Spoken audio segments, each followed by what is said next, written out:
the new coalition of IDA that is made of different partners from the civil society, foundations, private sector, youth, all together brought their effort in order to implement a very strong coalition for IDA. Mr. Chair.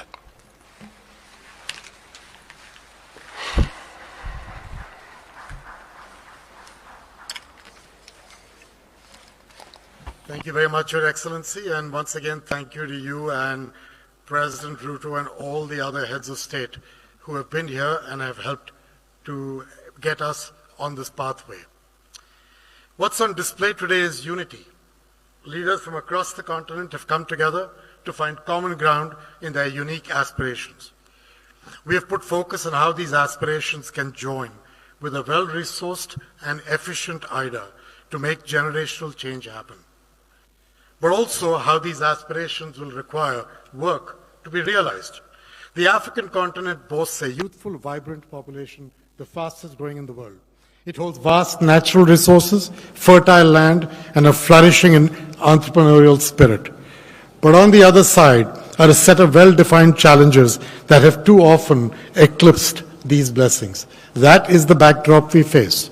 Africa at a crossroads. The path we choose will determine the path and the future for generations to come. Do we accept the status quo, a future where millions remain trapped in poverty, where the fundamental human right of electricity is elusive, healthcare accessibility is inadequate, and infrastructure is insufficient to support the potential of the continent and its people? Or do we seize the opportunity to unlock that potential and usher in an era of prosperity and progress? The World Bank and its people believe that the answer is clear. Africa can and must chart a course towards a brighter future. And this is not a pipe dream. We have seen the success stories in countries that took advantage of IDA, embraced good governance, invested in education and infrastructure, and fostered an environment where businesses can thrive. And in doing so, they have helped over the years to blaze a trail for others to follow. We began in the 1960s with Korea, South Korea, boasting a well-educated population but lacking capital and industry. China's story started later. In 1978, 770 million people in China lived on the edge of poverty, facing low economic growth due to lack of market competition and rigid policies on prices and mobility. India's path unfolded in the 90s and the 2000s. The country had to grapple with high poverty, held back by heavily regulated markets, dominant public sector monopolies, and unbalanced trade. Today, each of these is a country on the move. Each has transitioned from an IDA borrower to an IDA donor. But their journeys have common threads and lessons that I think are relevant for all of us. All three countries saw governments playing a crucial role in creating an environment that is conducive to growth, to private sector growth, domestic and international. They provided clarity on regulatory policy, implemented those reforms to attract that investment, domestic and foreign, and fostered a competitive landscape. Each nation benefited from a significant rise in the working age population during crucial development phases, and they invested in their people to realize that demographic dividend. And that provided a skilled and readily available workforce. Each recognized the importance of trade and competitive advantages as an engine of growth. They implemented policies to reduce barriers. They built strong domestic manufacturing and service sectors, which opened the door to rapid economic expansion. All three utilized IDA for strategic investments in education, in healthcare, in rural development, areas crucial for any developing nation. They are not alone. 36 countries have successfully graduated from IDA, 12 of them just since 2000. That is the transformative power of development assistance done right. Looking at Africa, I can see some very promising parallels. Several African nations are experiencing economic growth and implementing reforms to attract private investment. Many share a similar demographic trajectory with a projected rise in the working age population. And like these other challenges, Africa's countries also face their issues. Compared to the Asian tigers, private sector investment in Africa remains low. Infrastructure bottlenecks and limited access to finance further hinder growth. And the headwinds of debt, climate, and conflict restrain progress. So at this very juncture lies the promise of the kind of development effort that today has brought together government leaders, the international community, and the private sector. We all must be partners in progress. We have a mission-critical role to play, each of us, with governments leading on their own development agendas and IDA as their partner at the core of those strategies. The story of economic development is not a one-size-fits-all approach. But by understanding the journeys of successful nations and applying the lessons learned, Africa can chart its own course towards a much brighter economic future. First, invest in our people. A skilled, educated, healthy workforce, digitally savvy, including women, is the bedrock of any thriving economy. A skilled, educated, healthy workforce, digitally savvy, including women. We need to ensure that every child has access to quality education, from primary school to vocational training and beyond. We must work to make healthcare accessible to them. And to confront that challenge, we're using IDA to support our goal of providing quality, affordable healthcare to 1.5 billion people globally in 5 years. We just announced this in our spring meetings, expanding our work to new communities and broadening the scope of our services to include every stage of a person's life. Second, by building efficient and robust infrastructure. And I'm going to say that does not just mean rail or roads or homes or bridges, but energy and energy infrastructure. I believe access to electricity is a fundamental human right, and I believe it is foundational to any successful development effort. And yet half the population of Africa, 600 million people, lack access to electricity. And that's why at the spring meetings we announced we are working to deliver energy to 300 million Africans by 2030, 250 million with the World Bank Group, 50 million partnering with my friend Aki Nadasena at the African Development Bank.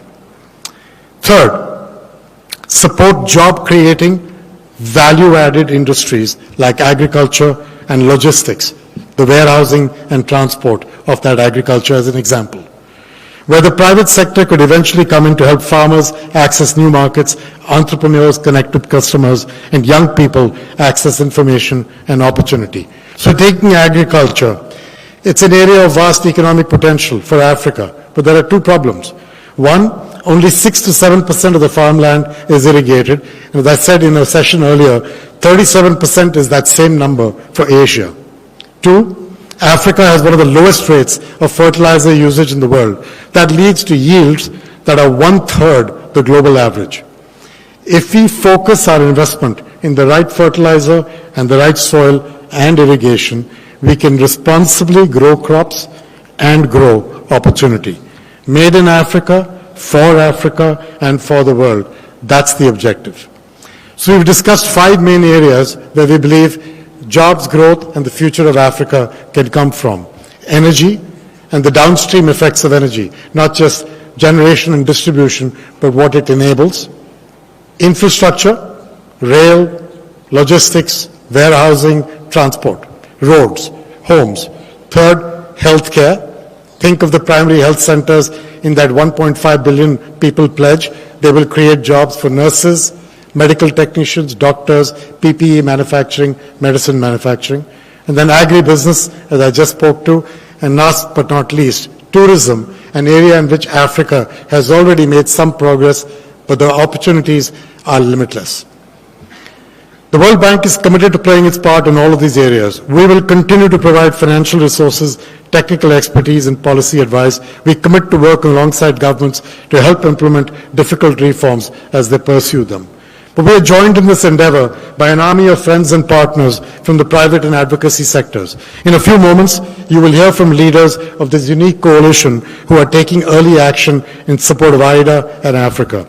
They're essential in our push to make sure that governments have the resources and the support that they need to realize the potential we're speaking of. I'm looking forward to joining them again later this year at the big conference in Côte d'Ivoire to support the IDA21 replenishment. But the ultimate responsibility lies with Africa itself. Its leaders must embrace bold reforms, fight corruption, invest in their people. They must create an environment where creativity flourishes and innovation thrives. The future of Africa is not predetermined. It is a choice between stagnation and progress, despair and hope. Let us choose the path of greatest potential. Let's choose a brighter, more prosperous future for Africa, a future where every child has the opportunity to thrive, and count on the World Bank Group and its people to be by your side, to be the hand on your back. We commit that to you. Thank you very much. Thank you very much, Your Excellency, President of World Bank Group, Ajay Banga. I've been asked to acknowledge the presence of the Vice President of the Federal Republic of Nigeria, Your Excellency, Shetima Kashima. Welcome to Kenya. Let's move swiftly on. As we just heard, IDA is about partnerships, unity, and coalition. IDA21 provides a window of global opportunity. IDA Coalition brings together a community of partners, all playing their part to work together for a successful IDA21 replenishment. With that, I would like to invite now the members of the IDA Coalition who are present here today to deliver their remarks. Please allow me to first welcome Ms. Ndidi Wunele, President and CEO of One Campaign. Ndidi, if you could come to the podium, thank you.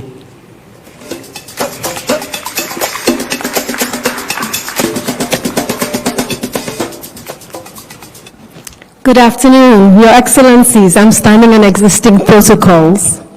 I'm excited to serve as an IDA champion, and we at the One Campaign are committed to serve on the IDA21 coalition, which brings together civil society, youth, and the private sector with a shared vision for a bold and transformational IDA21. I first visited Kenya when I was 6 years old in 1981 as a Nigerian tourist with a love for this lush and beautiful country. And every country that I've visited across Africa has shown me the beauty of our continent. Vibrant young people, entrepreneurial culture, children with hope, energy, and courage. So imagine my shock on moving to the United States when I turned 16 to learn that the face of Africa was a hungry child, and that the face of poverty was a female farmer from Africa. This narrative represents the danger of a single story, and one that I've fought for the past 22 years to change as an entrepreneur working across Africa, promoting agribusinesses, youth leadership, economic growth, and trade. In my role as the first African CEO of the One Campaign, a 20-year-old organization, I am committed to building Africa's agency, ensuring that we are speaking with one voice and working collaboratively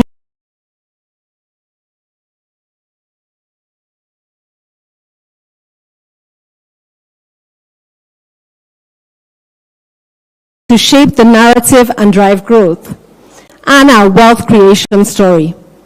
IDA21 gives us the unique opportunity to do that at scale. IDA21 is also one of the best buys in development with a long track record of delivering impact. And this financing is critical for enabling our vulnerable African countries in their recovery from current challenges and supporting their development priorities. IDA gets the most out of the balance sheet and allows donors to increase their reach and development impact. Every $1, as we've heard today, in donor funding contributes and generates $3.5 in financing. This is value for money. IDA's support is grounded in countries' needs, their priorities, and performance, putting IDA countries in the driver's seat in shaping their destiny. Such an ownership is critical for durable progress. IDA21 will be transformative for three main reasons. But first, we have to make those commitments. First, for the World Bank and African presidents, transparency and accountability must become the hallmark of IDA in Africa. This requires clear milestones, robust communication, and consistent citizenship engagement, which will build the much-needed trust that we need for these funds to be used. Our work at the One campaign is grounded on boosting African agency in global decision-making. And we're collaborating with African partners, civil society, to make this a priority. And we're going to be engaging our One activists across the world, especially in our African countries, to join the efforts to hold our governments accountable, to utilize the IDA funding to deliver impact on the ground. Secondly, IDA donors, we need you to step up. We are very clear-eyed about the challenges that you're currently facing, the political headwinds in your country. But we need you to recognize that this is a critical time to partner with Africa.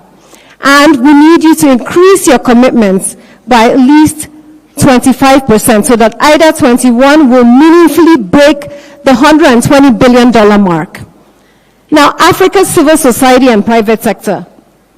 IDA is different because civil society and private sector will be there working alongside government and the World Bank to deliver impact. We at One have witnessed at first hand what decision makers can do if we work collaboratively to surmount challenges. We need decisive action, we need resolute leadership, and now is the time to work together to achieve that. I'm more convinced ever before, when I was a 6-year-old child, that we, Africa, must change that narrative. I recognize that as humans, we're often jaded, and some adults in the room say we've seen it all. But as Africans, we can choose either hope or fear. And I choose hope. In spite of the climate change, the debt, the economic crisis, the civil unrest, I choose hope, and I enjoy you to join me in choosing hope. I'm more convinced today that because of our collective commitments to transformation, that in our lifetime, we will change the face of Africa from a hungry child to a successful female entrepreneur. There's an African proverb that says, if you want to go fast, go alone. If you want to go far, go with others. We have no choice but to go fast and far together. And to do that, we need to work with excellence, integrity, courage, and boldness, leaving our egos, our logos, and flags at the door, and committing to leave Africa better than we found it. Thank you so much. Thank you very much, Ndidi, for your remarks. We do have more coalition champions to hear from, but I'm going to ask extremely politely, those of you who still have remarks to make, please, please, please try to summarize into 1 minute, because we truly are out of time. Allow me to welcome Ms. Sela Bokongo, youth influencer, co-founder and CEO of Jacob's Ladder Africa, representing the all-important cross-section of African youth.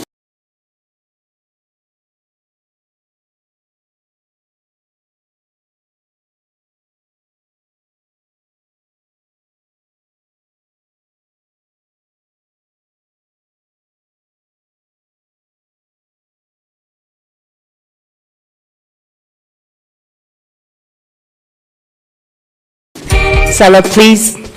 Thank you. Last statement, which I think and hope will communicate my heart and the hearts of many African youth and what they would love, especially our African leaders, to hear. Africa stands in a David and Goliath battleground, which together can seem insurmountable. You stand, our leaders, as generals leading this army.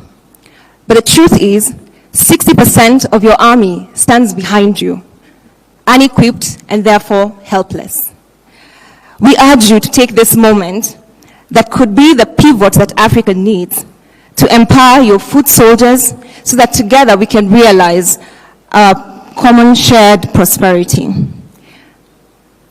This is why, as young people, we're not merely asking you what you can do, the various things that have been listed here today. We're availing ourselves so that we can co-create the solutions that need to be created specifically for young people.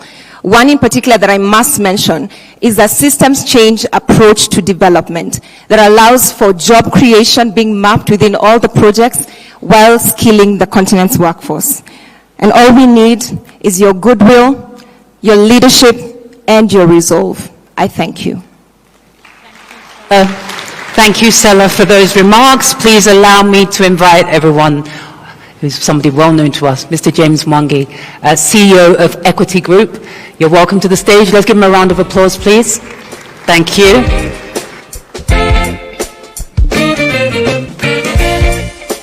Your Excellencies, African heads of state, the World Bank President and your leadership team, it's a pleasure for the private sector to be given a chance. The private sector is a partner to the public sector and, of course, the government.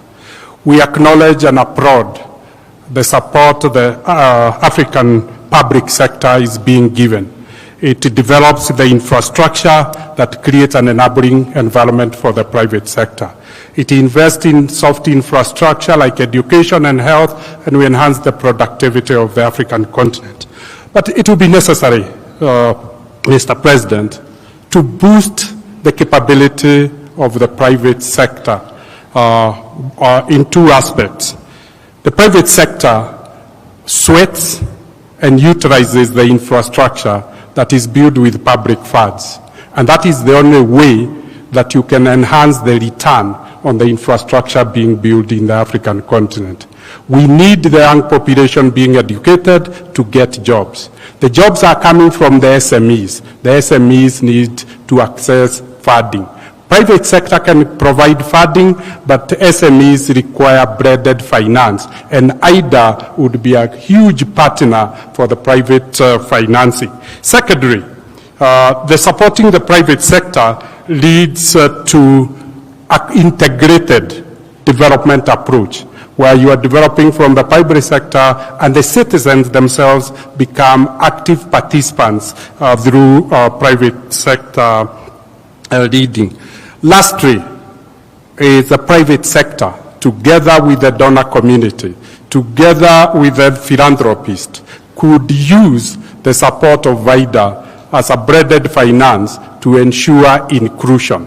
Nobody should be left behind as Africa transforms. And this is essentially then helps in de-risking and capacitating those at the bottom of the pyramid. Lastly, is to thank IDA, the World Bank Group, for listening to the voice of Africa.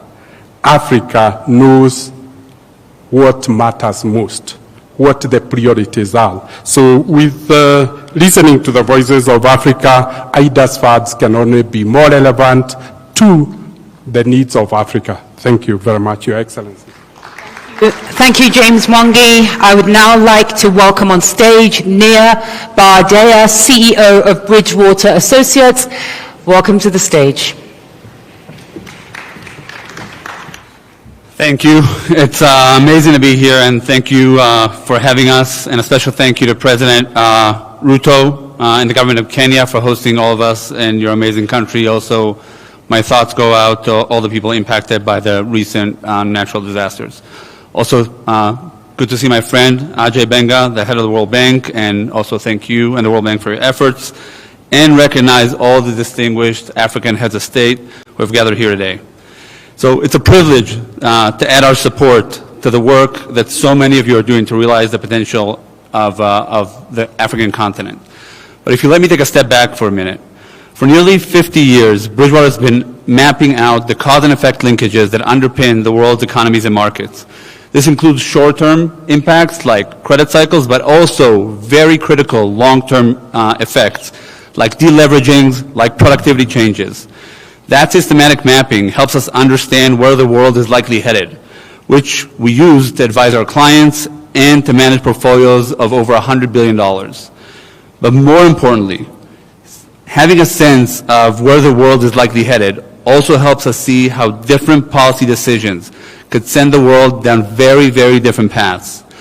That's why I'm here today, The dramatic long-term changes in Africa will be some of the most consequential factors in shaping what the world looks like over the next 50 years. The changes that will happen are inevitable. How those will impact the world is a complete choice. The decisions that policymakers make in the coming months will determine the outcome of that choice. Let me take a minute to just describe how we see things. Today, 1/8 of the world's working age population lives in sub-Saharan Africa. That's a little bit under 700 million people. If we look ahead, Africa's population is going to boom, growing by 30% each decade, at the same time that the entire, basically, rest of the world has a population decline. That means that 3/4 of the world's working age population growth will come. 1/3 of the overall working age population in the world will be here on the continent. This changes a reality, and it means that the continent will have a massive levered effect on what the world will look like. If this increase in population corresponds with a significant increase in productivity, like Ajay just described, we will activate untapped human potential that will spur a huge source of growth for the entire world. If, however, we continue down the current path, and the continent and the world will be destabilized, with global inequality rapidly growing. Many more people in the continent, in the most critical age brackets, in the area most impacted by climate change, we've just heard from several leaders describing that today, will not have the opportunity to realize their individual and collective potential. To make this tangible, Ajay talked about 600 million people in sub-Saharan Africa. That's half of the population that don't have access to electricity today. In some countries, that number is 25%. And that's what the rest of the world, that number is 90%. So let's just be clear, shrinking population in one side of the world, facing the biggest productivity boom of a generation with artificial intelligence and in machine learning, while at the same time, here in this part of the world, the booming population is facing a productivity stagnation largely cut off from the most basic ways of advancement. This will impact everyone on and off the continent, and to avoid that train wreck and to harvest a huge population in Africa, instead of the net outflows, we need to dramatically increase the investments in education and infrastructure and healthcare in the continent now. Bridger is excited to partner with heads of state and Ajay Banga and the World Bank, with Global Citizen, with other great investors and economists to help understand the issues and make good decisions. I look forward to seeing many of you later this year to discuss and to move these subjects forward. Thank you very much. Thank you very much, Nir. Lastly, I would like to call on stage Mr. Hugh Evans, founder and CEO of Global Citizen. Mr. Evans, welcome to the stage. Please keep your remarks to the minimum, if possible. Thank you. Thank you, and good afternoon, Your Excellencies. And it's an honor to be with you today in beautiful Nairobi. I'd like to especially thank His Excellency President RUTO for hosting us, and I'd also like to acknowledge the President of the World Bank Group, Mr. Ajay Banga. My name is Hugh Evans, and I'm the co-founder and CEO of Global Citizen, the world's largest movement of citizens taking action for the eradication of extreme poverty now. And I'm here today with our partners, Nir Barday of Bridgewater Associates, to share our support for IDA.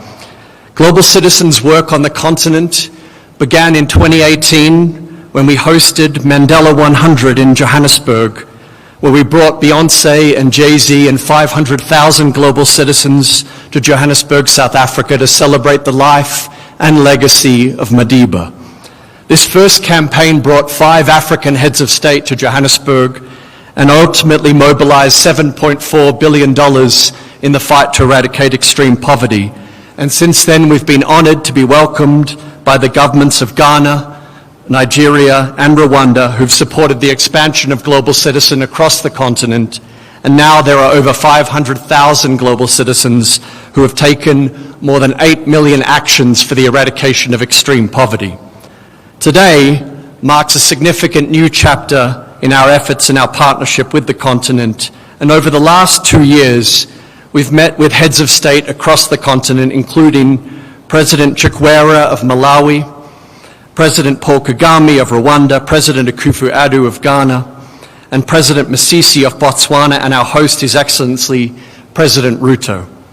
In all of these meetings, we've seen a common theme, and that common theme has been the massive population shift that we see across the continent, and the need, as Nir Barday just said, for urgent public investment to ensure this booming population is an asset for the continent and for the world. That's why I'm honored today to announce that Bridgewater Associates and Global Citizen will host an economic summit on October 9th and 10th in Abidjan, Côte d'Ivoire, and we're grateful for the support of His Excellency Alassane Ouattara, President of Côte d'Ivoire, represented by the Prime Minister Robert Begle Mambe, as we gather heads of state, finance ministers, private sector leaders, and civil society, all to support the IDA21 replenishment. Thank you, for Your Excellencies, for the opportunity to share this announcement with you today, and we look forward to seeing many of you in Abidjan on October 9th and 10th. Thank you. Thank you very much, Hugh. On that note, let's give the IDA champions a round of applause. Thank you. And now we are going to move to a photo session. Ladies and gentlemen, I would like to invite our heads of states onto the stage. I believe I'm going to be given assistance and help by protocol persons. We would like to invite our heads of state. So if you're not a head of state, you don't come up to the front for this photo opportunity, with the help of Michael and Chief of Protocol. So if you could please, heads of state, just come towards the steps here so we can get this photo, and then we're going to have closing remarks from His Excellency, the President of the Republic of Kenya.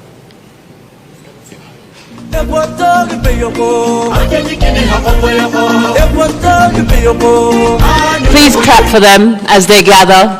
Thank you. Thank you. Thank you.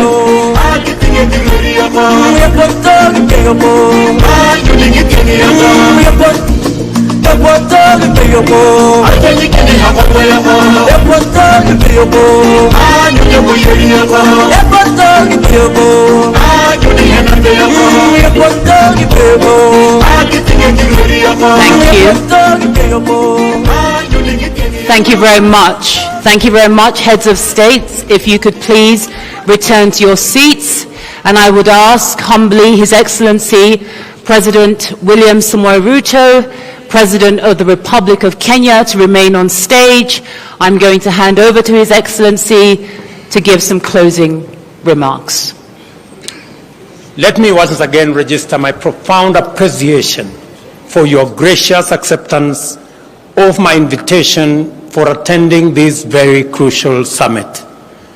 The Nairobi IDA communique, which we adopted today, outlines the pressing developmental imperatives of Africa and our steadfast commitment to transformative progress, building upon the outcomes of the Africa Climate Summit. Let us have a moment of reflection. In September 1973, Kenyatta International Convention Center, the building where we are today, was opened, and it hosted the first annual meeting of the World Bank and IMF in Africa. Robert McNamara was the World Bank president at the time, and he emphasized poverty, eradication, and elimination of inequality. Today, 50 years later, we stand in the same venue, joined by the President of the World Bank, Ajay Banga, to convene for the IDA21 Replenishment Summit, continuing our collective effort in the fight against poverty and inequality. The escalating debt burdens, compounded by the impact of climate change and the economic scars of COVID-19 pandemic, underscore the necessity for accessible, affordable, and long-term financing, the primary discussion of our conversation today. The imperative and urgency of achieving replenishment target of at least $120 billion cannot be overstated. I extend my heartfelt appreciation to my friend Mr. Ajay Banga, the President of the World Bank Group, for his exemplary leadership and unwavering dedication to reforming the bank to effectively address the myriad global challenges and advance the developmental aspirations of Africa and other developing nations. I thank my colleagues, heads of state, for their stewardship and leadership in taking us through the conversation and getting us to this point. Even as we advocate for a robust IDA21 replenishment as African heads of state, we also call for a strong replenishment of the Africa Development Fund, of the Africa Development Fund Group. The forthcoming 17th replenishment of the ADF should be doubled to 25 billion per replenishment cycle, thereby facilitating greater levels of concessional financing to its 37 low-income member countries, which will also complement IDA. I want to thank Ajay for working with Adesina on this subject. With utmost humility, I extend my sincere gratitude to Your Excellencies for your active and resolute engagement. On behalf of all of us, I extend my appreciation to the President of the World Bank once again for his steadfast commitment and standing in solidarity with Africa and developing our region as we collectively champion the journey towards climate resilience and green industrialization. Ladies and gentlemen, Excellencies, I thank you. A round of applause for His Excellency, the President of the Republic of Kenya, William Samoei Ruto. My name is Yvonne Dege. It has been a pleasure hosting this very important event. I'm now handing you over into the very safe hands of Michael Gitonga to give you instructions for the rest of the day. Thank you. Thank you, Yvonne. And mine is very simple. It's really just to announce the exit protocols. We have a state luncheon, which is strictly invite only, which is going to be at the Comesa grounds.